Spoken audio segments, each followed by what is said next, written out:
Brandon did not just dump me, he staged it, and the first thing I understood, even before the humiliation had time to sting, was that he wanted an audience more than he wanted closure. "The wedding is off," he announced, and he said it loud enough that the Saturday lunch crowd at the Italian bistro in Portland actually went quiet. "I do not love you anymore." For a heartbeat I sat there with my fork suspended above my plate, chicken parmesan cooling under the lights, and I felt the weight of dozens of people turning their attention toward our window table, the one Brandon had specifically requested when we arrived, like he was booking seats for a show. I could hear the faint scrape of a chair somewhere behind me, someone shifting to get a better view, and I could sense the adjacent table, the table with his friends, Tyler, Josh, and Kevin, leaning in with the kind of expectation you only see when people believe they are about to witness a meltdown. I did not melt down. That surprised me more than his words did. The calm arrived so suddenly it felt mechanical, like a lock clicking into place, and I watched Brandon's face as he waited for the reaction he had clearly built the entire afternoon around. He had that look I had seen in smaller moments over the last 4 years but had never named properly, a mixture of satisfaction and curiosity, like he had pulled the pin from a grenade and was excited to watch what happened next. This was not an impulsive breakup. This was a planned spectacle. I set my fork down gently, as if I were taking a pause in a meeting, not having my engagement detonated in public, and I looked him directly in the eyes. "Thank you for being honest," I said, and my voice came out steady, calm, almost polite. His eyebrows lifted as if he had misheard me. That was not the response he had paid for with this setting, this timing, and this little row of witnesses. "Megan," he said, and there was an edge in his voice now because the script was slipping, "did you hear what I said?" "I heard you perfectly," I replied. "You do not love me anymore, and the wedding is off." I let the words sit between us without drama, without pleading, without tears, and the room stayed suspended in that strange, tense quiet where people pretend not to listen while memorizing every detail. Brandon's friends were still watching, but their expressions started to shift, because the thing they had come to see, the thing they were primed to record and laugh about later, was not happening. I reached down to my left hand and slowly removed the engagement ring. It was the same ring he had proposed with at his parents' anniversary dinner, in front of a crowd, in front of cameras, in front of all the social pressure that makes saying no feel like you are committing a crime. I had said yes back then because 200 people were watching and Brandon loved an audience, but in that moment, in that restaurant, I understood that the ring had never been a symbol of intimacy to him, it was a prop. I slipped it into my jacket pocket and I did it carefully, with the kind of deliberate motion that forces people to notice. At the adjacent table, Tyler's gaze dropped to my hand. Josh leaned forward slightly. Kevin's mouth twitched like he was trying not to grin. Brandon watched my pocket like he was tracking a piece of evidence being removed from the scene. Then I did something that made the entire energy tilt. I smiled, not sweetly, not nervously, but with the calm certainty of someone who has just stepped out of a trap. "You know what," I said, and I heard a faint snort from the friends' table because they thought I was about to spiral. "I think I'm going to throw a narrow escape party." A few of them chuckled, the way people chuckle when they think someone is in denial, and Brandon's smirk deepened because he assumed this was the beginning of me unraveling. The laughter died quickly when they realized I was not shaking, I was not raising my voice, and I was not performing pain for them. I repeated it, more for my own clarity than for their entertainment. A narrow escape party. I reached for my water glass and took a slow sip, letting the normalcy of the action sharpen the contrast, because nothing unsettles people like dignity when they have brought popcorn. Brandon's posture tightened, and his voice dropped lower, as if he could yank control back by shrinking the volume. "This is not a joke." "I did not say it was a joke," I replied. "I said it was a narrow escape." I let my eyes drift toward his friends, just long enough to acknowledge their presence without giving them the satisfaction of feeling invisible. "You picked quite a setting for this announcement," I continued, and now the words were polite, almost conversational, but each one was a pin pushed into the balloon of his performance. A crowded restaurant on a Saturday afternoon. The window table. Your friends are conveniently positioned to witness everything. I paused, not to be dramatic, but because I wanted him to hear how obvious it sounded when spoken out loud. Very theatrical.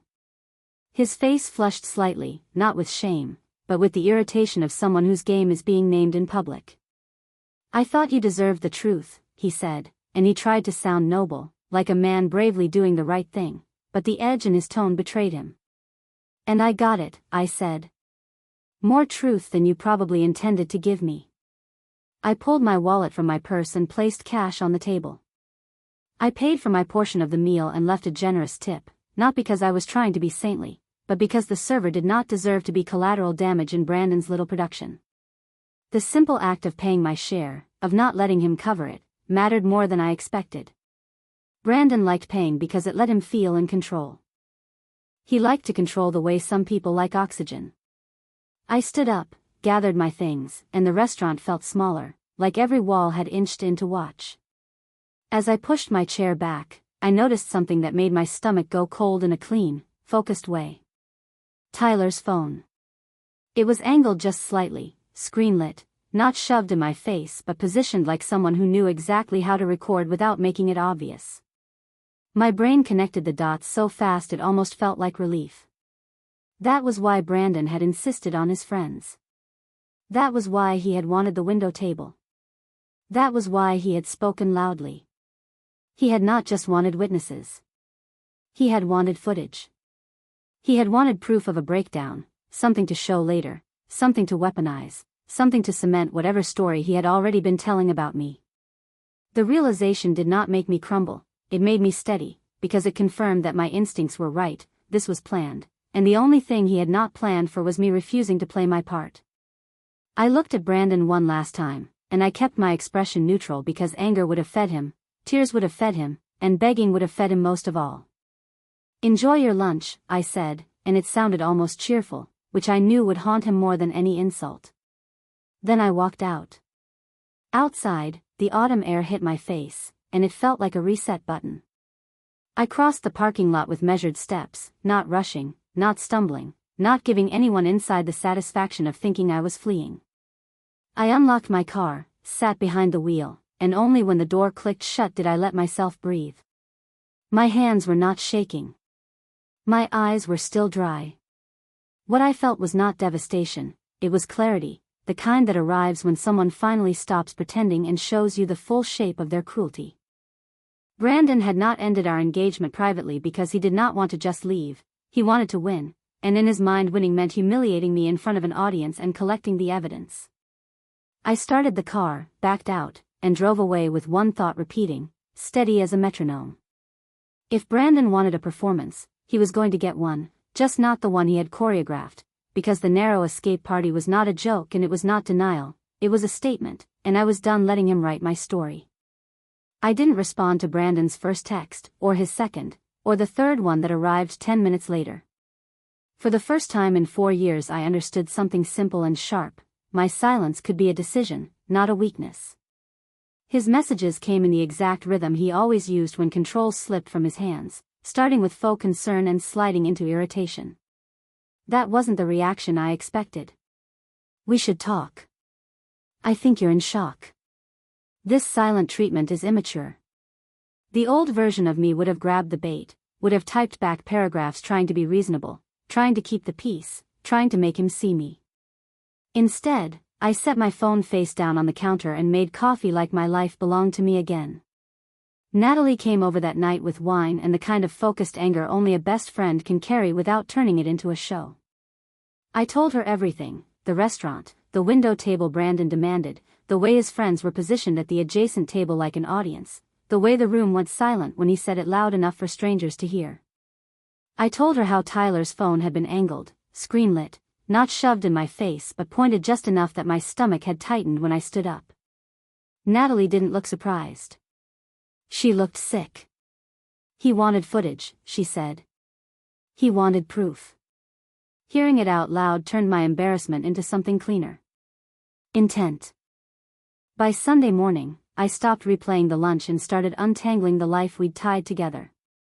The wedding was 6 months away. We had deposits on a venue, a caterer, a photographer, a florist, invitations in progress, a hotel block, all the practical knots that cost real money and real time. I opened the wedding spreadsheet and stared at the lines like I was auditing fraud. Most contracts were under my name because Brandon had insisted it was simpler. He said I was better at details. He said his schedule was insane. He said he trusted me. Now it reads differently. If anything went wrong, my name would be the one attached. I called the venue first. Patricia, the coordinator, recognized my voice and softened immediately when I said the wedding was cancelled. She apologized and explained that the deposit was non-refundable, but she could offer a credit for any future event. The word future landed like a key turning in a lock. How soon could I use it?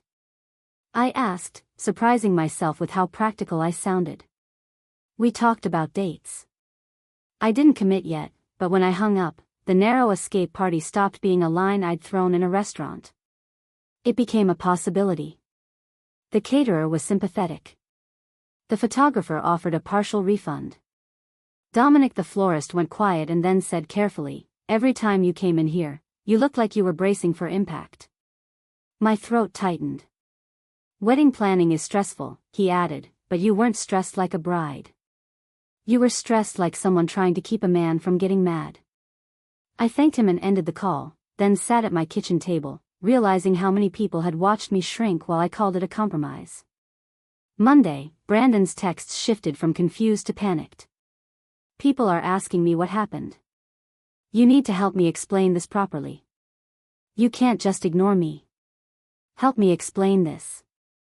He didn't care that he'd ended an engagement. He cared about the story. That was when I logged into our shared wedding planning folder in the cloud. Brandon still hadn't locked me out. He had assumed I'd be too devastated to do anything but cry, the perfect reaction for the narrative he wanted to sell. I clicked through familiar files, guest list drafts, seating charts, and mood boards he'd pushed because they looked classy. Then I saw a document I had never created and would have remembered. Priority notifications. I opened it, and my stomach went cold in that clean way that isn't fear, it's recognition. About 40 names, mostly Brandon's circle. Colleagues. Friends.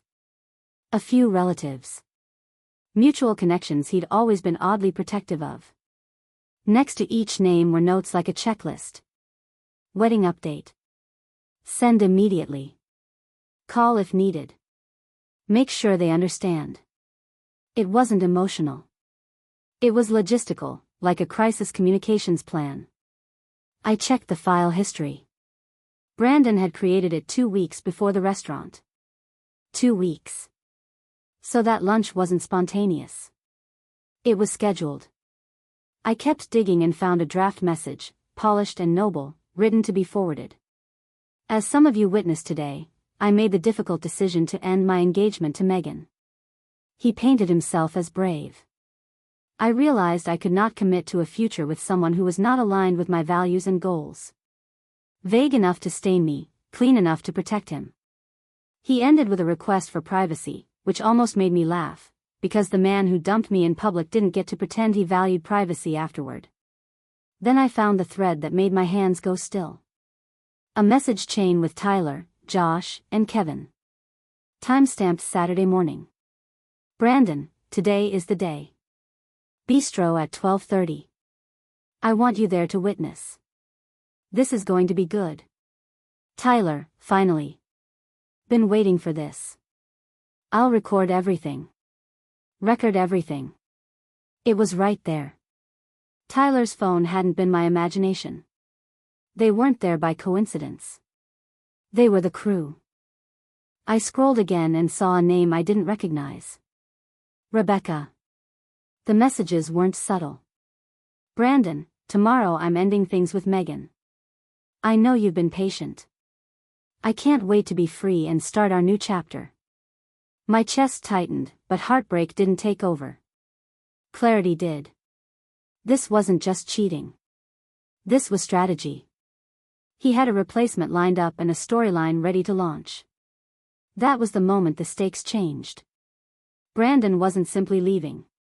He was trying to leave with my reputation in his pocket. The restaurant, the witnesses, the recording, the pre-written announcement, it wasn't closure.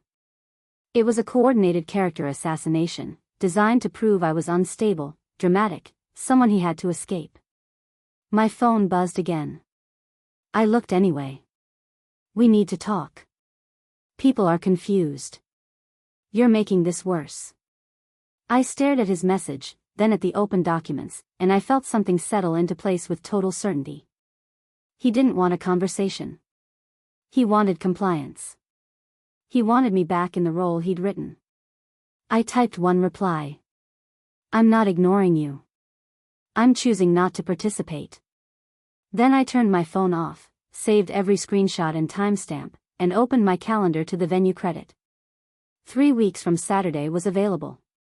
I stared at the date until it stopped being an idea and became a move. The narrow escape party wasn't a joke anymore. It was my counter-narrative, and the truth was going to do most of the work.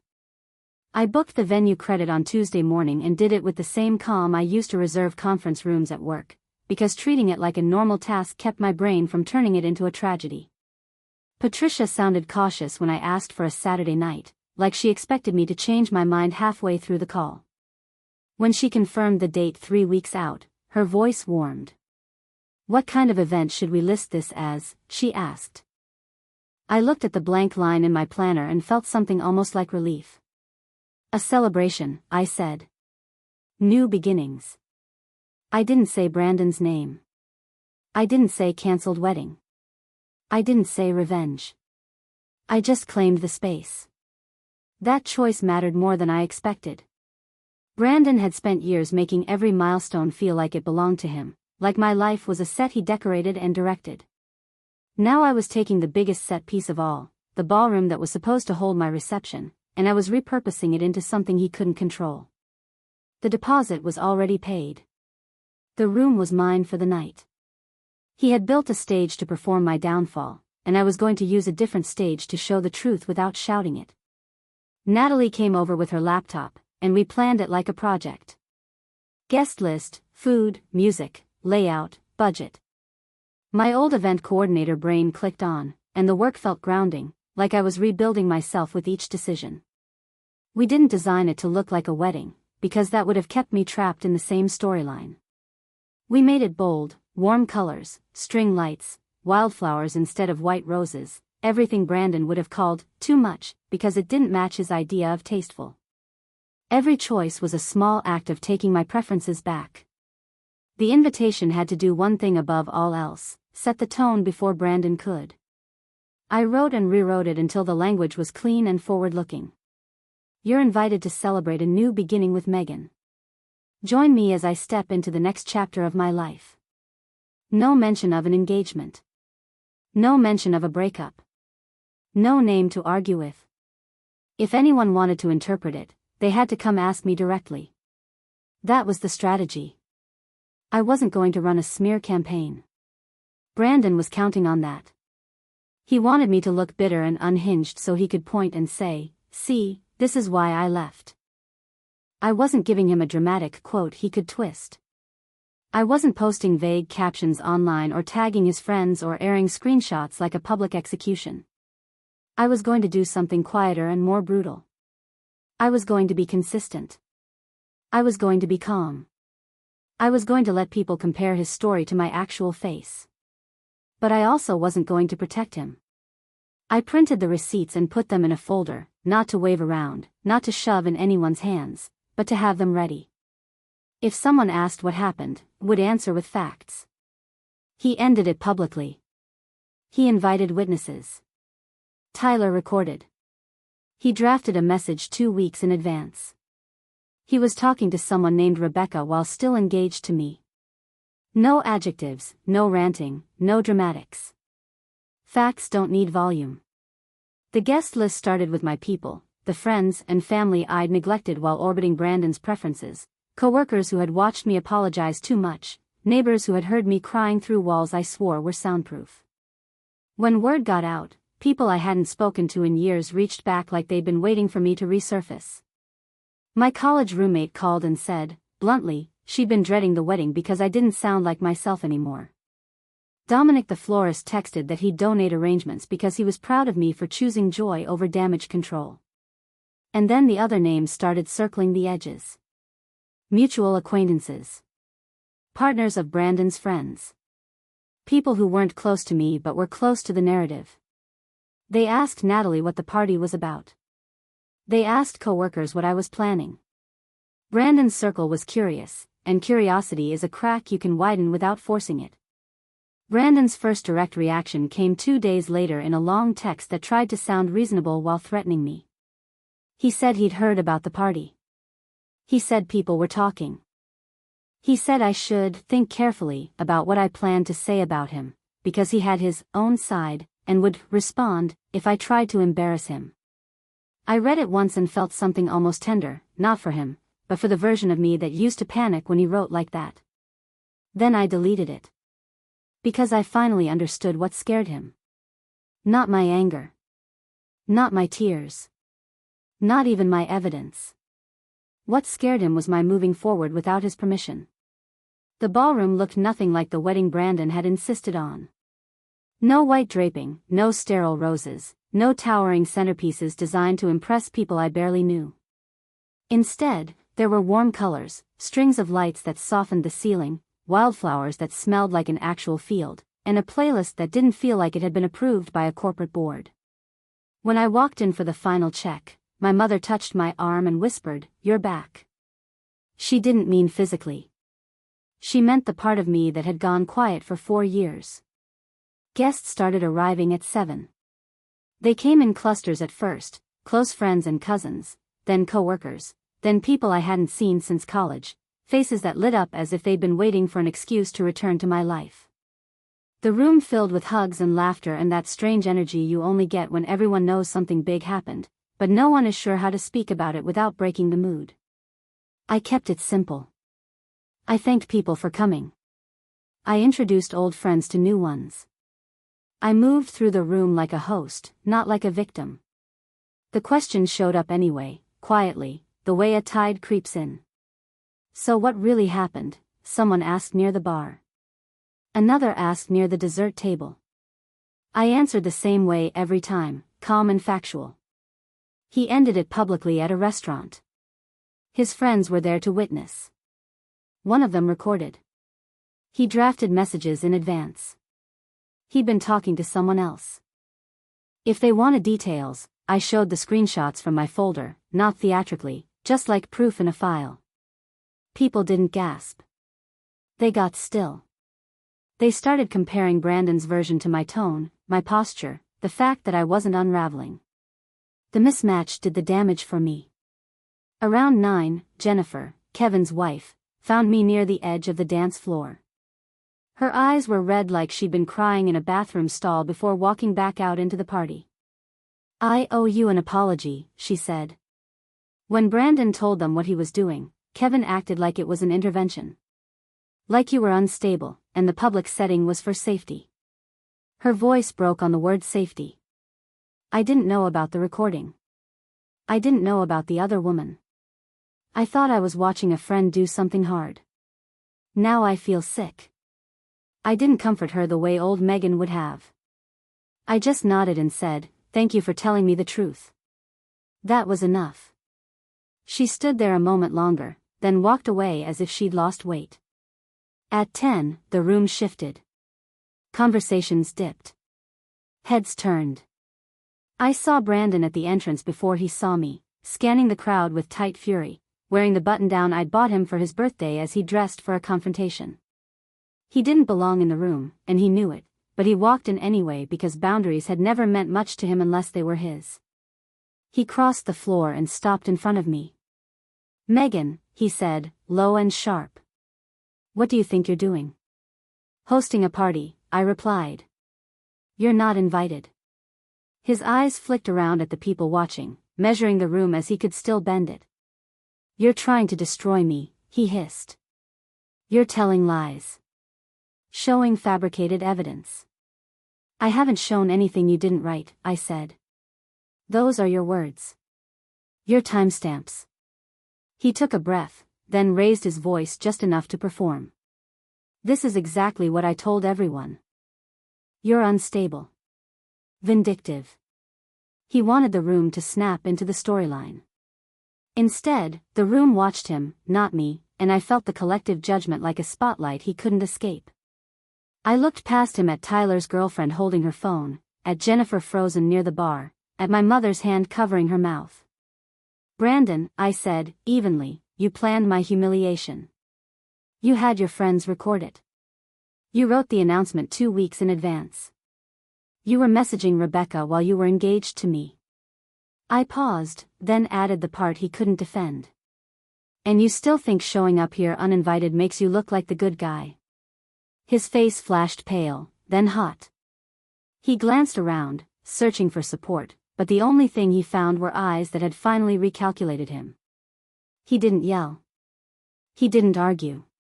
He turned and walked out fast, shoulders stiff, like leaving first would make it less humiliating. The music swelled back in after the door shut. People exhaled as if they'd been holding their breath for years. I stood there for a moment, not triumphant, not shaking, just steady, and I realized the most satisfying part wasn't that he'd left. It was that he'd tried to control the room and failed. The fallout didn't hit all at once, it spread the way smoke does, quietly, then everywhere. For the first week after the party, I kept hearing the same sentence from different mouths, coworkers, cousins, even people who barely knew me. "I can't stop thinking about how calm you were." They didn't mean calm like numb. They meant calm like certain, like someone who had finally stepped out of a story that was never hers to carry. Brandon had spent months trying to paint me as unstable, and in one night, he handed a room full of witnesses the opposite evidence. He didn't just lose the narrative, he exposed the machinery behind it. Rebecca disappeared from his life almost immediately, at least according to the mutual friend who couldn't resist updating Natalie. Apparently, she didn't like being cast as the prize at the end of a public humiliation scheme. Tyler's girlfriend stopped showing up to their usual gatherings, then stopped showing up at all. Kevin and Jennifer didn't last much longer either. Jennifer told a friend, who told Natalie, that watching those men laugh at a planned breakup made her start replaying her whole marriage with new eyes. Josh went quiet, too, the kind of quiet that means someone is realizing they're not the hero in their own story. The friend group that had once sat at the adjacent table like a cheering section started to fracture, not because I pushed them, but because the truth tends to wedge itself into weak seams. Brandon tried to fight back in small ways. He sent a couple of carefully worded messages to mutual acquaintances about privacy and misunderstandings. He hinted that I had invaded his accounts, that I was twisting things. But every attempt had the same problem. He couldn't produce a single clean fact that didn't collapse under a timestamp. He couldn't explain why Tyler was ready to record. He couldn't explain why he drafted a breakup announcement 2 weeks early. He couldn't explain Rebecca. The more he spoke, the more he reminded people of the night he showed up uninvited and tried to call me unstable in a room full of my friends, and nothing ruins a smear campaign like a live demonstration of who the smear is really for. The strangest part was how quickly my life started expanding once he wasn't in it. Friends I'd neglected didn't just forgive me, they returned like they'd been waiting at the edge of a forest for me to walk back out. My mom called more often, not worried, just interested, asking about my week, like my future wasn't something fragile anymore. I said yes to dinner invites. I joined Natalie for coffee without checking my phone every 5 minutes. I stopped apologizing mid-sentence.